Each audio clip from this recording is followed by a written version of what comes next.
parents, here's a little bit about 3D shapes, also known as figures. This is our notes page from this week, and what's really important for students to know is face, edge, vertices, and they've done a very good job at being able to draw these and label all of those parts, as well as tell me how many each shape or figure has. This is just the basic information that they'll need to know in order to apply it to a higher learning question, such as comparing two shapes and finding a rule between them, or asking which one does not belong in a group based on faces, edges, or vertices. Another thing that we did was go ahead and draw some other 3D shapes that we have here. We have a cone, a cylinder, a triangular prism, and a triangular pyramid. Now the difference between a triangular prism and a triangular pyramid is that this prism is actually, it has triangular sides right here on each end, but the faces on each end, but the faces that are in between are actually rectangles. So that is why it is a triangular prism. The triangular pyramid has a square bottom that has triangle sides going up to meet one vertex here.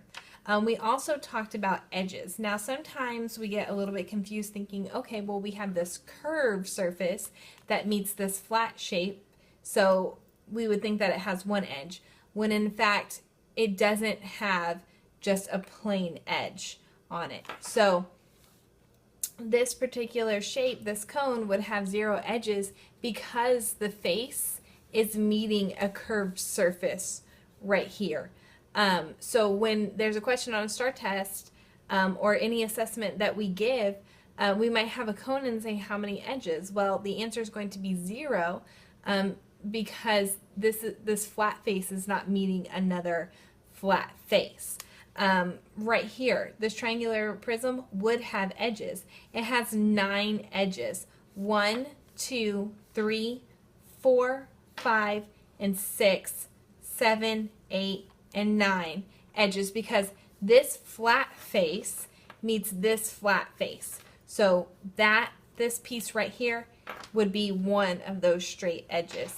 And then we added a sphere, which has a curved surface, but it does not have any vertices and it does not have a face. It's because the entire thing is curved. Just like on this cone, there's a curve right here. This is going around, so that's known as a curved surface. This cone, just like the triangular prism, has a vertice at the top, but this triangular prism also has vertices right here. So that's just a little bit about the different shapes that we have here. Again, these are just the basic skills that students are going to need to know to be able to apply to higher level questions where they're going to need to think a lot more.